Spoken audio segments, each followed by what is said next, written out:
समर्पयामि। पुनः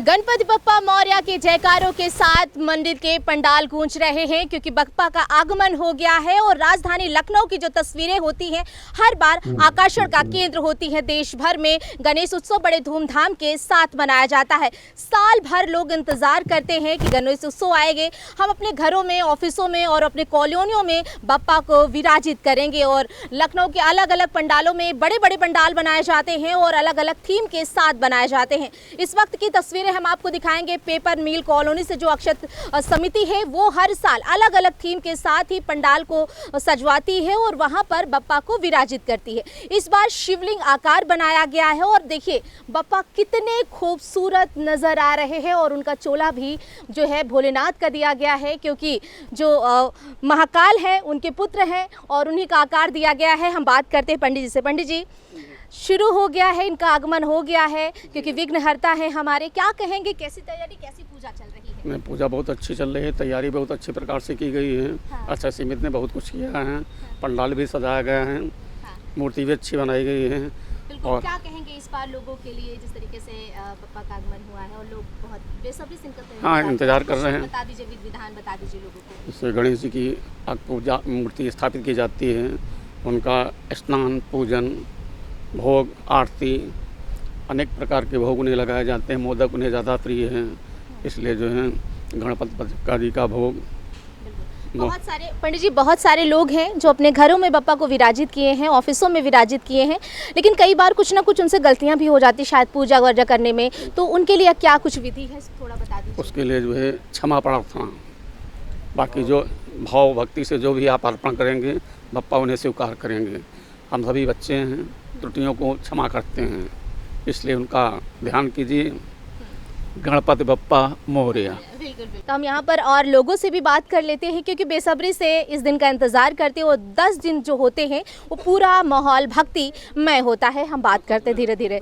क्या कहेंगी, गणेश उत्सव, बाबा की इतनी खूबसूरत प्रतिमा, मन कितना हर्षित होता है? पहले तो मैं गणपति बप्पा के गणेश उत्सव की सबको बधाई देना चाहूँगी। और हम लोग बहुत सौभाग्यशाली हैं जो हर साल बप्पा हमारे पेपर मिल में आते हैं और पंडाल में नए नए रूपों में विराजमान होते हैं। जैसा कि अभी पंडित जी ने बताया कि शिवलिंग बनाया गया है, 55 फीट का शिवलिंग है और Limca book of world record के लिए भी नॉमिनेट हुआ है हमारा पंडाल। और गणपति जी की जो प्रतिमा आप देख ही रही हैं कि पिता की छत्र छाया में पुत्र हमेशा रहता है, तो वैसे ही हमारे बप्पा भी ऊपर उनके पिता विराजमान हैं श्री भोले बाबा और नीचे हमारे गणपति बप्पा विराजमान हैं। तो हमारी समिति, सब पूरी समिति जो है वो मिलजुल करके इसको अरेंज करती है। सारा इंतज़ाम मिलजुल कर किया जाता है, क्योंकि इतना बड़ा आयोजन कोई अकेला कर नहीं सकता। और हम लोग चंदा 1 महीना पहले से इकट्ठा करते हैं और भंडारे का आयोजन होता है, पूजा अर्चना होती है, सुबह आरती होती है और शाम को फिर 7:30 बजे से आरती होती है और सांस्कृतिक कार्यक्रमों का आयोजन किया जाता है। फिर आखिरी दिन 4 तारीख को जो है डांडिया का इंतज़ाम किया गया है, जिसमें आपकी पासेस रखे गए हैं सबके लिए, क्योंकि बहुत अधिक संख्या में आप हमेशा आते ही और देखते हैं कि कितनी भीड़ होती है, तो भीड़ को नियंत्रित करना भी थोड़ा सा मुश्किल हो जाता है, इसलिए इस बार पासेस का इंतज़ाम किया गया है। बाकी गणपति बप्पा से प्रार्थना है कि वो हमेशा हर साल हमारे पंडाल में विराजमान हों और सबको आशीर्वाद दें। गणपति बप्पा मोरया। हम लोगों को बड़ा अच्छा लग रहा है। हम लोगों का ये 15वां है यहाँ पर और हम लोग हर साल कोई ना कोई थीम पर इसको डिपेंड करते हैं। जैसे पिछली बार अक्षरधाम मंदिर था, उसके पहले सूर्य मंदिर था, कोणार्क मंदिर था, उसके पहले केदारनाथ था। तो हर बार कोई ना कोई थीम के ऊपर आधारित होता है कि अट्रैक्शन बना रहे आदमी का। दूसरी बात ये कि हम लोगों ने इस पंडाल को ही शिव का रूप दिया है कि पंडाल के अंदर गणपति हैं, तो यानी शिव जी की गोद में हमारे गणपति हैं, पिताजी की गोद में उनका बेटा है। ये हम लोगों ने इस बार सोच करके दिया है।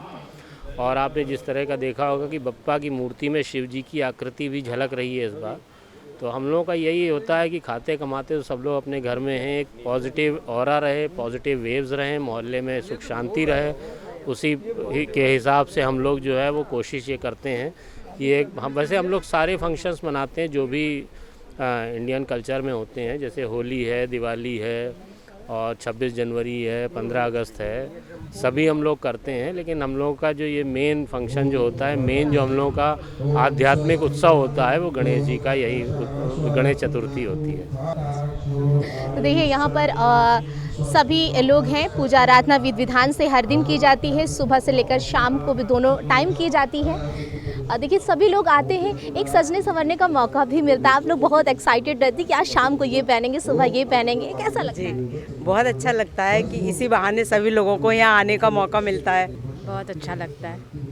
नीलकंठ बप्पा हैं और पिताजी की गोद में उनके पुत्र हैं। महाकाल जो हैं वो पूरे विश्व के विधाता हैं। और देखिए यहाँ पर हर बार कुछ ना कुछ अलग थीम के साथ बनाया जाता है ताकि लोगों को आकर्षण का केंद्र भी बना रहे। और जो लोग हैं वो लाखों की संख्या पे यहाँ पे आते हैं, उनके लिए यहाँ पर अलग अलग बैठने से लेकर सांस्कृतिक प्रोग्राम और खेलने कूदने के लिए बच्चों के लिए और तमाम स्टॉल भी लगाए जाते हैं ताकि जो है लोग दर्शन करने के साथ साथ वो एंजॉय भी कर सके। तो ये तस्वीरें हम आपको पेपर मिल कॉलोनी से दिखा रहे हैं। जो अक्षर समिति है वो हर बार कुछ ना कुछ नया करके बप्पा को विराजित करती है।